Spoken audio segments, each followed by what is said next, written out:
Hey gang, I'm back with another video for you today. I've got a special guest here for you. We have Thibaut from the house of MAISON CRIVELLI. Today we're going to talk about his brand. It's an up-and-coming brand, soon to launch in the States. And we have a giveaway that we're going to do as well. So if you want to find out about the brand, some of their latest fragrances, and my favorite from the brand, my favorite fragrance, which is this. I think I've talked about it enough. Stay tuned.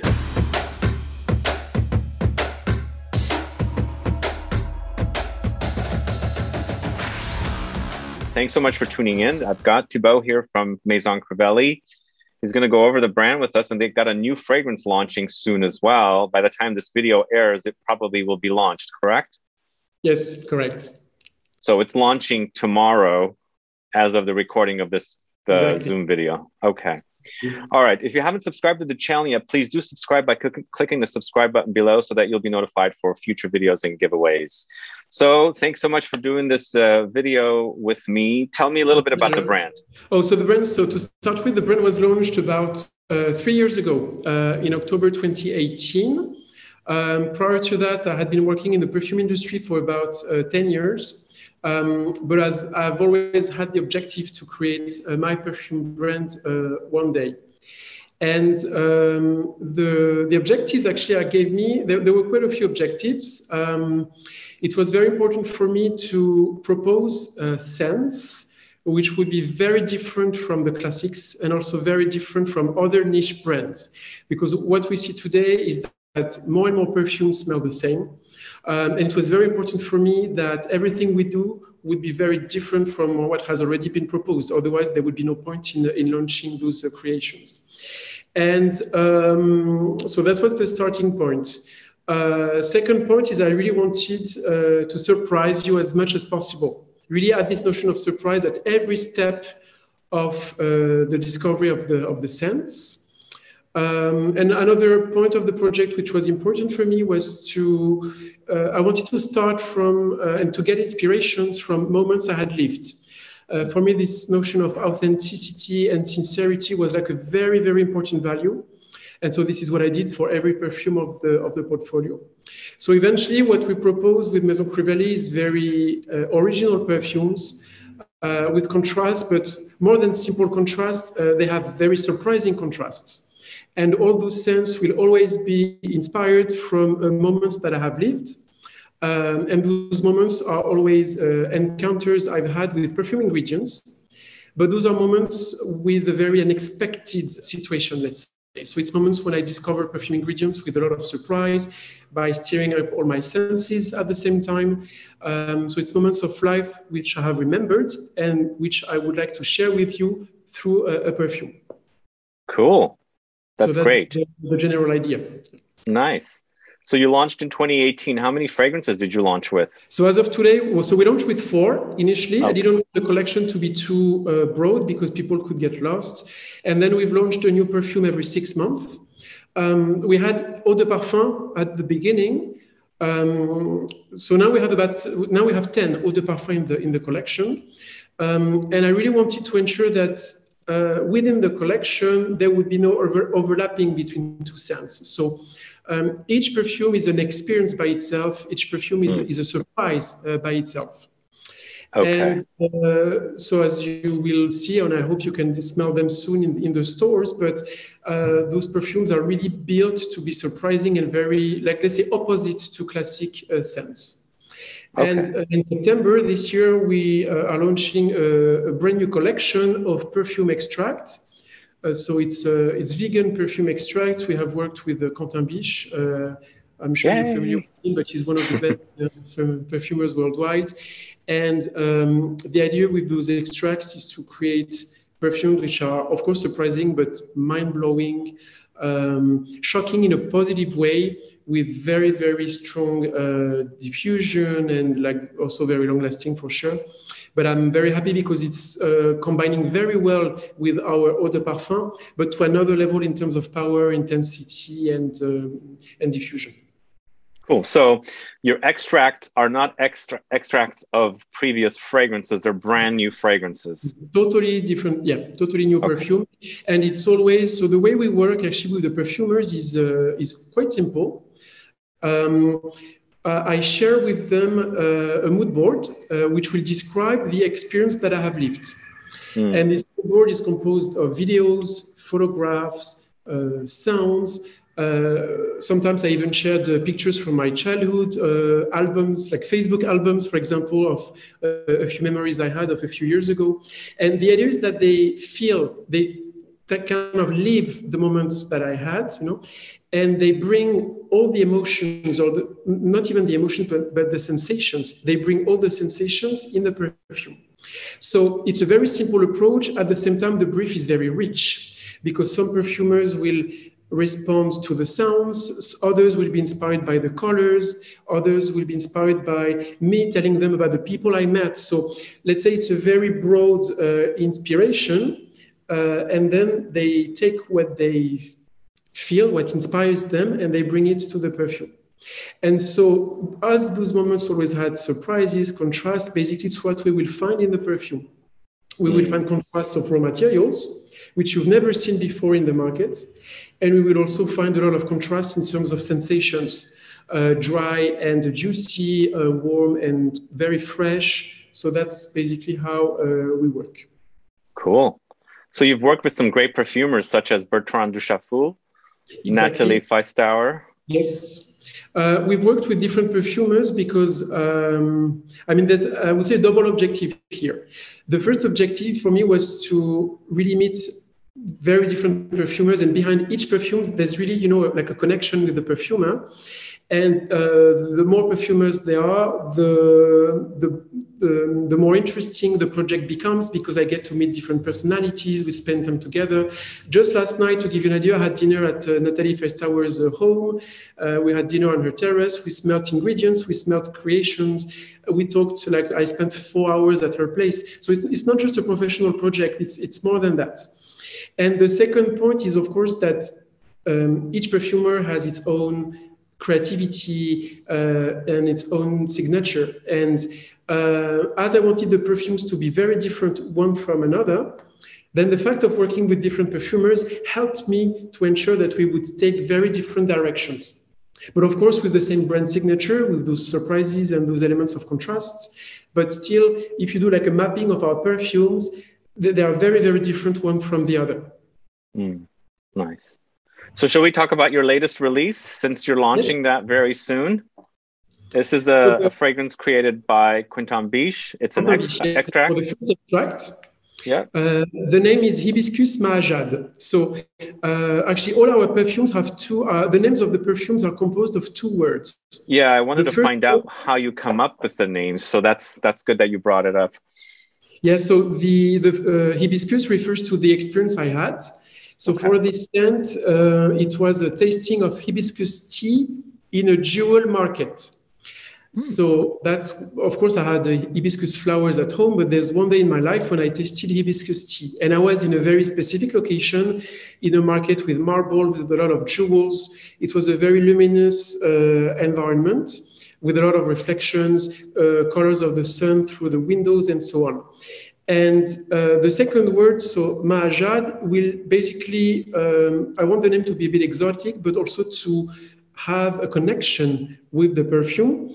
And here, Ma, it comes from very old Sanskrit language. It means great and noble. It's actually even part of the word Maharaja. It's the exact same beginning.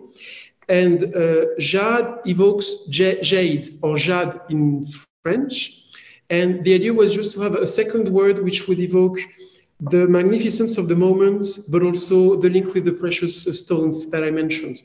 So it sounds a bit exotic, but there's a lot of thought, behind to find a word which means something. So the second word, is it made up, or is that an actual word? Mahajad. It's made, and I just removed the E at the end, and it becomes Mahajad, which I found very oriental, sensual, quite deep, a bit exotic. Okay. Yeah. So that's how we create the name of each perfume. Great. But here, the experience was hibiscus tea. Oh. And hibiscus tea is, in a few cultures, it's named carcade. So it's a drink which is composed, of course, of hibiscus leaves, and there is a touch of mint, a touch of cinnamon, and it is sweetened by vanilla. And so basically, we have used all those ingredients in the perfume, but the idea was to bring a lot of luminosity because I wanted the perfume to be flamboyant. So we worked around the hibiscus flower, but we also used rose. So we used rose as an echo to the petals of the hibiscus. We also used ambrette seeds, which come naturally like from the flower of hibiscus. And we worked on so this rose, which is quite fruity with a touch of ebilia, which is a captive molecule of Givaudan, but it's very close to black currant. Oh. And then we add the power with the mint, some powdery facets with cinnamon, and the base has a dry down with vanilla, leather, and musks as well. I'm almost getting something like rhubarb in here. I need to ask Quentin, actually, I didn't feel that.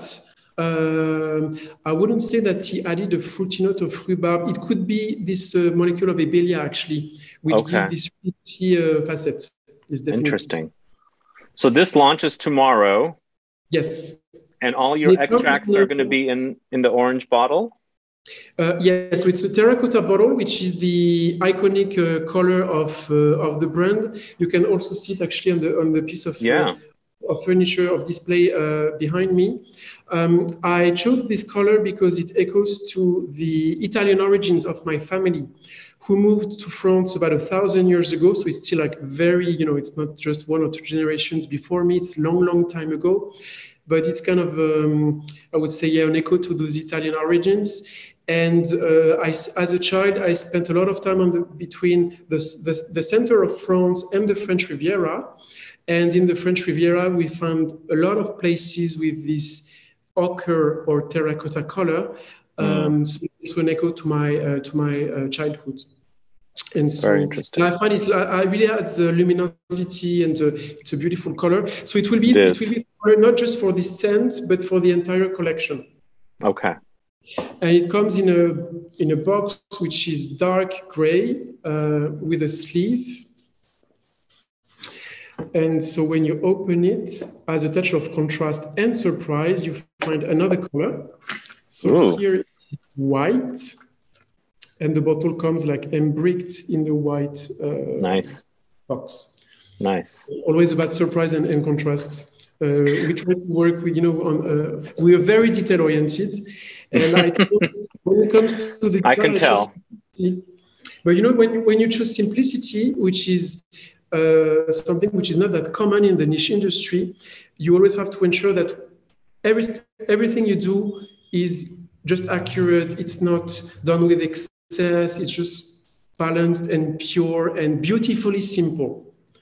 And that's the hardest, I should say. Yeah, I'm very detail oriented too, and people get mad at me for being too much detail oriented. So I can tell. So let me ask you this. This launches tomorrow, but we haven't talked about where people can buy. You're not currently selling in the States, but soon, right? I mean, by the end of the year, we will be launching in the US. I mean, as of today, we can already sell perfumes and ship them to the US. From your own website.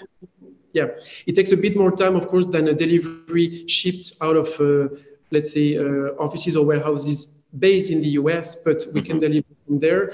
And very soon, we will have a warehouse in the US, so it will be very quick to get the fragrances delivered and also very secure, of course.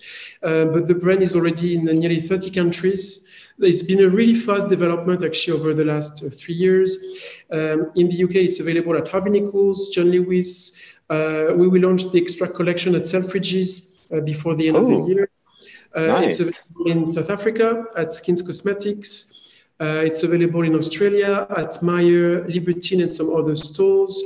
In the Middle East, like in the UAE, in Saudi Arabia, soon in Qatar. It's in Russia.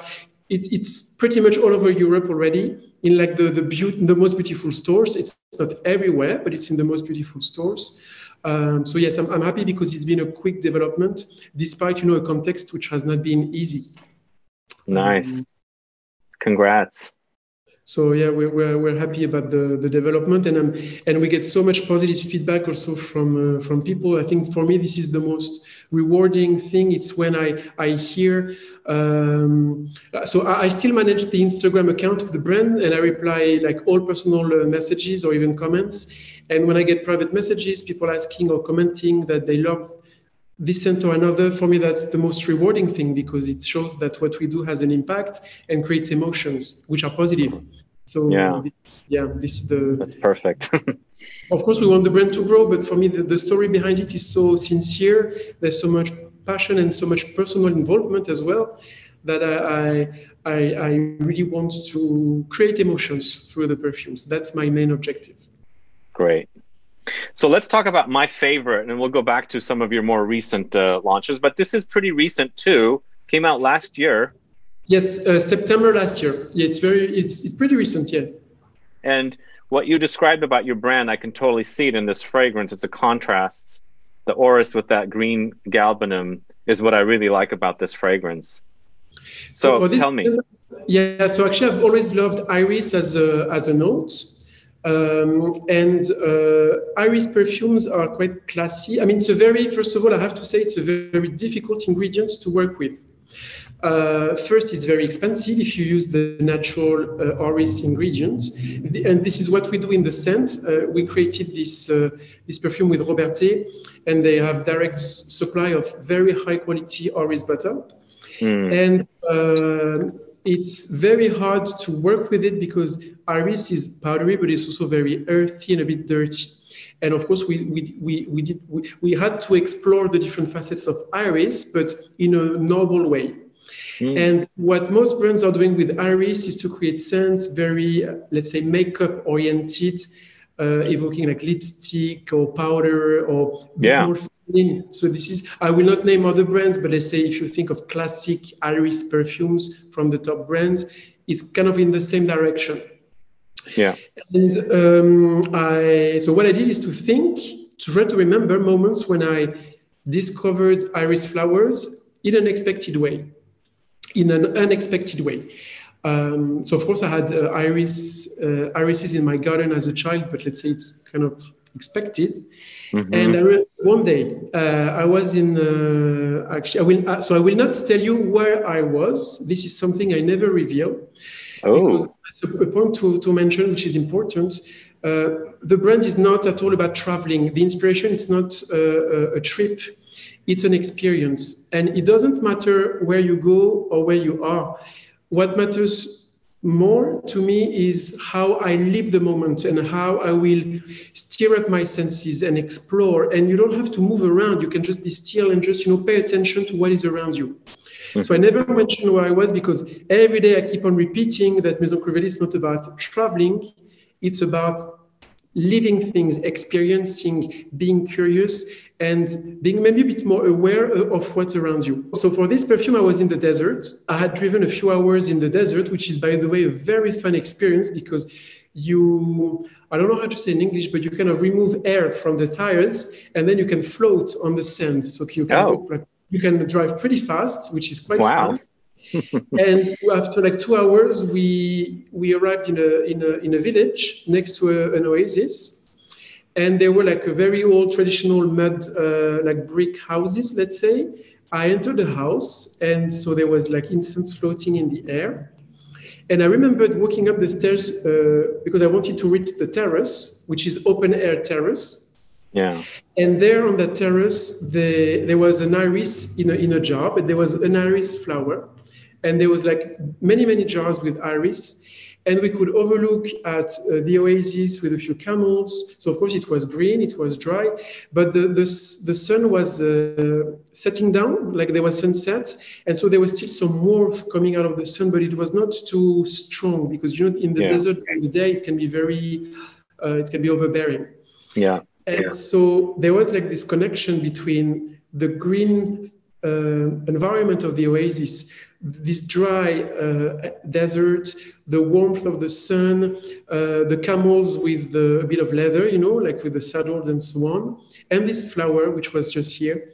And so those are the facets that we brought to the perfume. And so the result is Iris Malikan, which is totally opposite to a classic iris perfume. I love this. I recommend this one a lot. It's my favorite of yours.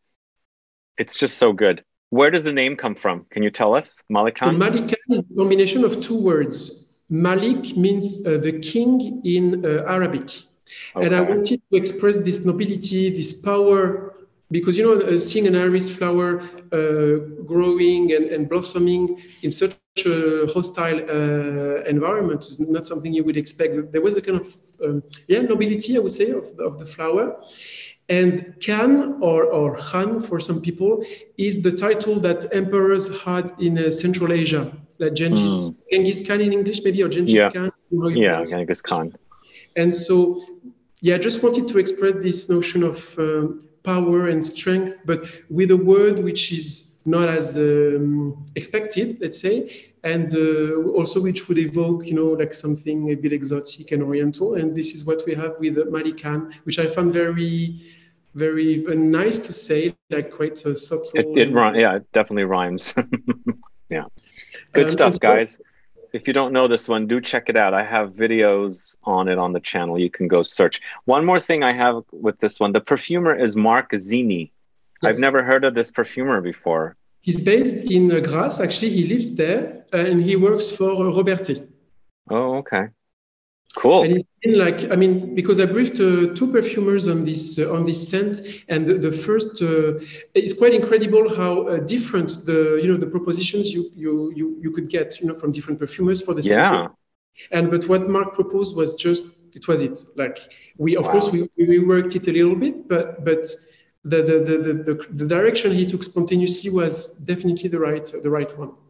Great. And so what we did here is the heart is with the iris butter, but we reinforced the powdery facet with cinnamon and mimosa. And we wanted the top notes to be green and dry. So we used galbanum, we used cypress, some dry woods as well, a bit of incense. And to express this warm environment of the desert, we used vanilla, leather, and a slight note of ethyl maltol, which is kind of a caramel ingredient, but which will gradually introduce the warmth and the sweetness and the sensuality of vanilla beans. A bit of musk as well, but that's really how the perfume is built. So it's gourmand, powdery, boisé, dry as well. It's green. Yeah, but it's good. It's good. Dive into it directly, so it's not. It will evolve, but it diffuses a lot. And actually, I remember even spraying it on one of my scarves, and then after, like, it stays like days, and it really diffuses in the room. Wow, yeah, I love that one. It smells great. So you launched something earlier this year called Lis Solaberg. Tell us a little bit about this one. So this scent was created with Nathalie Feisthauer.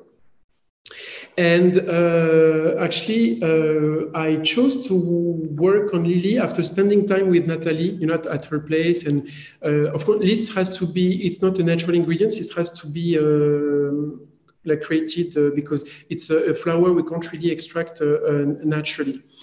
But the idea came out, and she let me smell also one of her lily accord, let's say, created out of natural ingredients.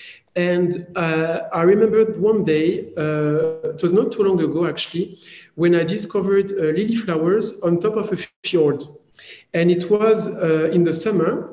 And, did you say fjord? Fjord, yeah. So it's like those very. You find them in quite many places in Scandinavia or in other places as well, but it's very steep mountains next to the sea. So you have. I don't know how to express in English, but it's kind of a think of the Great Canyon, but with like a very like the sea, you know, running between the cliffs. And it's not the desert, it's not dry, it's actually very wet, very windy, there's a lot of clouds. The weather was very unpredictable. It's the kind of setting when you walk like for maybe 2 hours and suddenly you're just in the midst of all the clouds, and then there's a gust of wind and the clouds are away and you have very intense sun, and then you have rain. The weather changes all the time. And it was a night walk. and it's during the midnight sun. So it's those nights in the summer when the sun is never totally down. So at midnight p.m. you still have bright sun rays. And when we reached the top of the fjord, of the cliff, we could overlook the sea. And it was beautiful because, of course, when the sun reflects onto the sea, you have some pearlescent colors, iridescent and pearlescent colors. We could feel the wind, and it was kind of a liberating moment because it was a strenuous walk. And there were some houses with thatch roofs. So the houses were made of wood, but there were thatch roofs. And we took a rest between houses, and there we saw lily flowers. And so, of course, that was a surprise. And we decided to use this perfume to create a perfume around the lily, but it would be totally wrapped so that it's not just an obvious lily scent. And we wrapped it with notes of fruit, like rhubarb. We used wine leaves. We used roasted oak shavings, which come from the wine barrels. So it has this fruity liquorous note, which goes very well with the peat and the smoky facet of the lily flower, which is one of its natural facets. And then we added some pearlescent and iridescent notes, with a bit of iris and carrot to add luminosity and I would say pearly notes. And in the base, there's a lot of ambroxan and some oak moss, evernil, which are notes which will evoke the wetlands, like the peat. Those grasslands which are battered, by the winds, some winds. Yeah. So this is the feeling you get. Wow. So it's not a garden spring-like perfume. It's actually quite amber, a bit liquorous, smoky. It's woody. Deep. Yeah, woody. And it's, for example, I was wearing it this summer. It was perfect for a summer night. Mm-hmm. Nice. Yeah. Yeah. So this is your second perfume you did with her, right? With Nathalie? Yes. The first one was Absinthe Boreale. For this one, the inspiration was a shot of absinthe under the northern lights. Mm-hmm. We created a comfort between freshness and a contrast between freshness and comfort.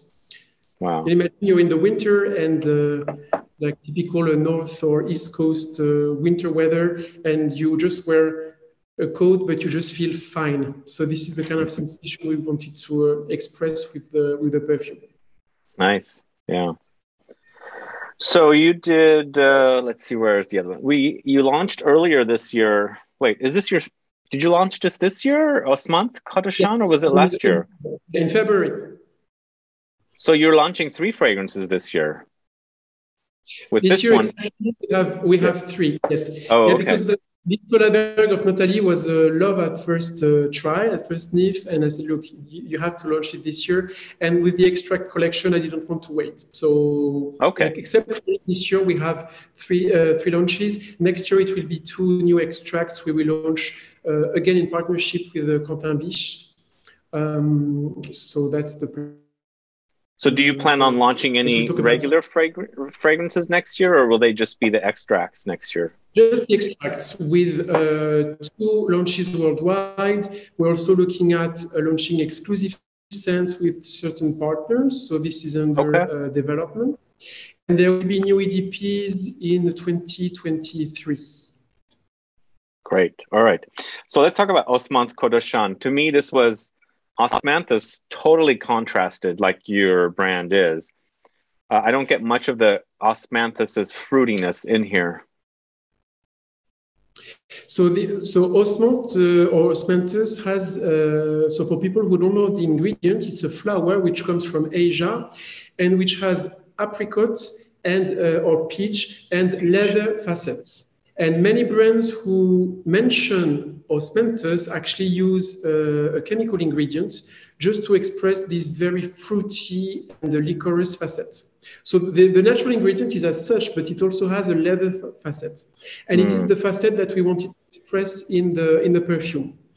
The leather. For this one, chose to leather, and for this scent, I lived 10 years in Asia. So I was somewhat in China, in Singapore, in Hong Kong for many years. So which was, by the way, a very important moment of my life because, of course, like personally, you know, it's spending so many years in different cultures has enriched me a lot, but it also helped me to spend time in places where perfume ingredients are cropped, where they grow. I spent time in patchouli plantations in Indonesia, in coffee plantations as well, spices and oud. And so that's my knowledge of perfume. I'm not a perfumer, but I've spent time on the field, close to markets and plantations. So you understand it? I hope. I mean, that's at least my knowledge will be very different from the knowledge of perfumers. Correct. The perfumers have a very technical and artistic knowledge, but they spend a lot of time in the labs. And my knowledge just comes from the field. You know, 2 years ago, I visited the lavender plantations in France, and I just touched the lavender. I don't know how to say that in English, but I crush it. Yeah, rub it in your hands, and you can smell it.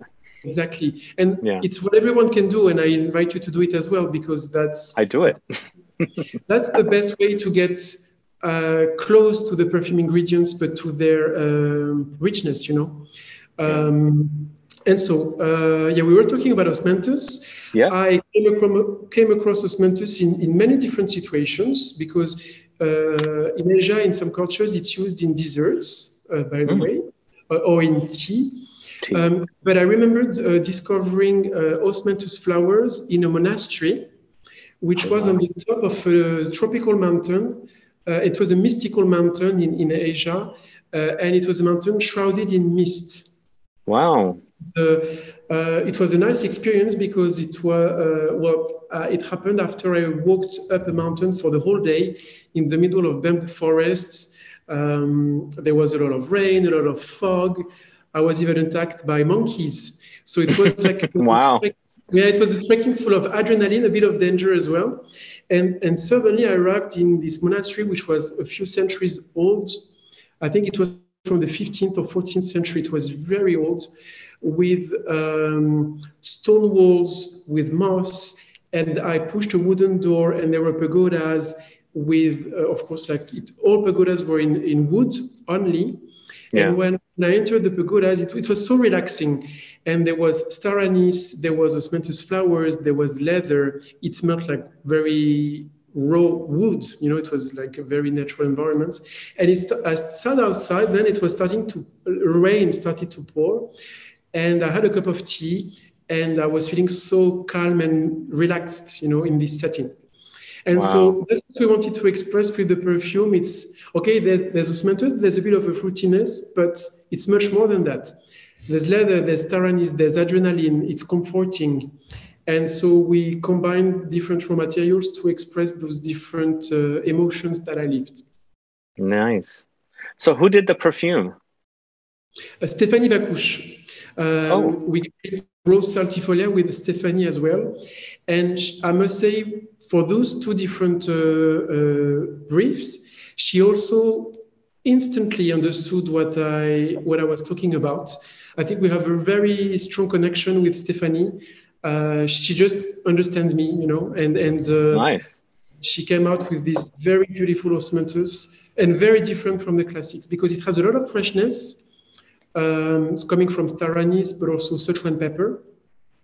A little bit green, and then you have this osmanthus, but it's not too liquorous. It's very well balanced, and the dry down is with like patchouli. We use tobacco. We use black tea.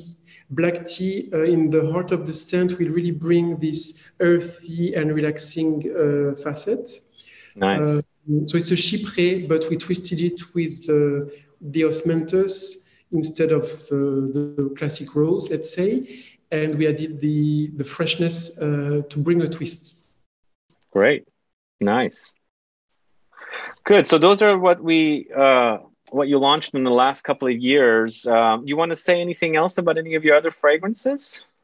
Anything else you want to say? Like how can people buy these now? From your website? People can buy them from the website. Like we ship worldwide. What we do is, because we understand how important it is to try the scents. And I would say to everyone, we propose a discovery set on our website, which I think is the best offer. If you come visit stores, or if you're far, or if you just want to be home and relax, or sit on your couch and smell perfumes with friends or members of your family. But I would say first try them. Some perfumes of our collection might be perfect for you.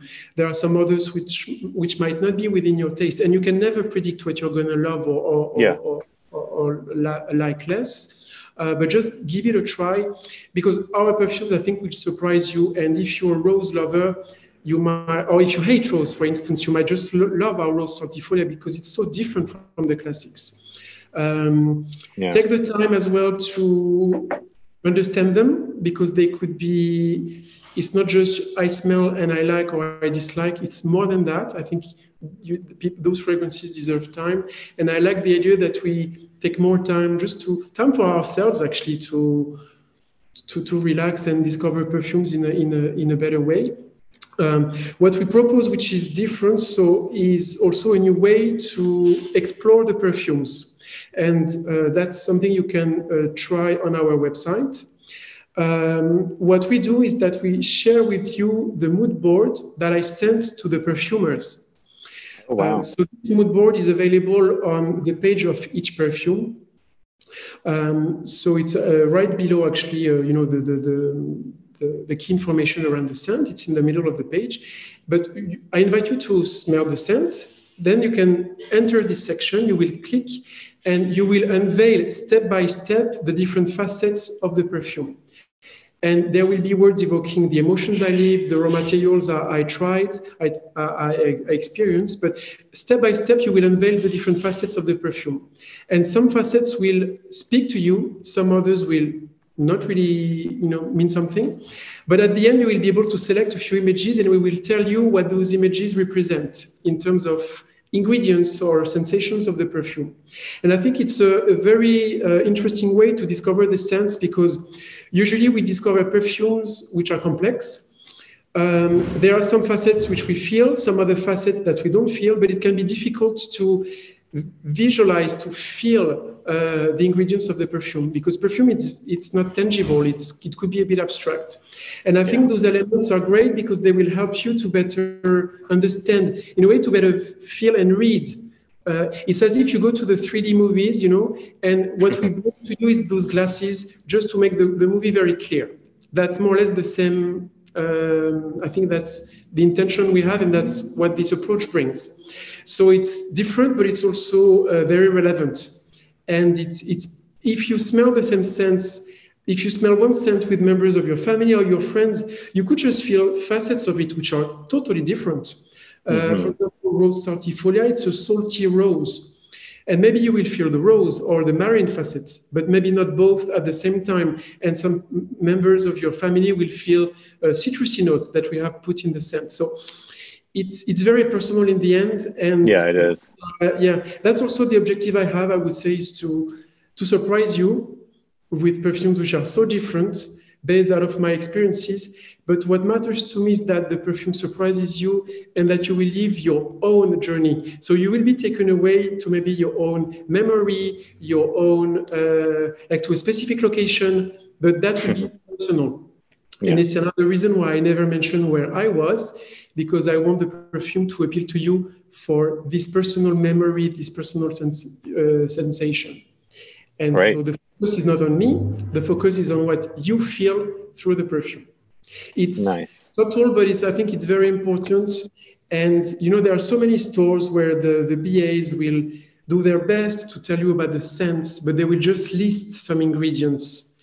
And it's more than that. And who cares? Of course, the construction is important, but it's quite technical. What matters to be more is how the perfume can take us away to our own personal memories and sensations. Does it make sense? Yeah. Yeah, absolutely. Yeah. So Thank you. So we propose that on our website. And so if you buy actually the discovery kit, you can redeem the price of the sample set. if you purchase a 100 ml or a 50 ml bottle of the extract. So it's a good way to sample for free. And if you order the sample set and some perfumes don't appeal to you, you can even let some of your friends discover them, and they could use the voucher code as well. So it's pretty open, but it's a good way to sample and discover them from home. Great. Awesome. Sounds good. So, and then also in the near future, you will be launching in the States. More to come on that later, right? Yeah, so I'm very much looking forward, and I hope also I will be able to visit the country soon and spend time in the stores, because I spend a lot of time even on the field. Like until the end of the year, I will be traveling around 3 to 4 days a week to visit other countries and train the beauty advisors and meet the clients and organize workshops. And so as soon as I can travel to the US, I'll be very happy to do it as well. So there's a probability you will meet me in the stores. It could be random, it could be organized in advance, we will see. But I don't like to feel that I'm just working from the office. I like to spend time, you know, and get to meet people. For me, that's also part of the beauty of this project, is to meet very different people and get to speak about the perfumes. And right. Get feedback as well. So that's always moments I cherish because they are precious. Nice, nice, cool. And I hope I can meet you. Yes, yeah, well, hopefully, or maybe I come to Paris, but looks like traveling is going to be locked up again soon, I hear. But we'll see. I mean, I think it's opening, you know, we'll have to... we just wait. Have to navigate between the waves, you know. You just have to find the right time and make things happen. But yeah. Very much I love the States, so I will be very happy to come back. Cool. Sounds good. We'll do that. So we have one sample set to give away and a 5 ml of the latest release, which launches tomorrow as of this recording, Hibiscus Mahajad, to one subscriber of this channel. And I guess what we should have them do is put down a comment as to what you liked about this video and which fragrance from Maison Crivelli sounds the best to you. Please put down your country where you're commenting from. And if you're commenting from the USA, please put down your state. Other than that, thanks so much for doing this Zoom video. I'm happy to keep in touch. If there are questions, I'm also very happy to answer them, either on YouTube directly or on Instagram, for example, if you send a direct message. But please ask your questions on YouTube to start with, and I'll be very happy to answer them. Yeah, thank you. That's great. Look forward to doing more videos. But in the meantime, thanks again for doing this, guys. Thanks so much for watching this video. If you have any questions or comments, please do list below. Please follow the instructions or directions on how to participate and do it correctly. Other than that, please like this video. Please share it. Follow me on Facebook, Twitter, and Instagram. And I'll be back with more videos very soon. Have a good one. Goodbye. Bye.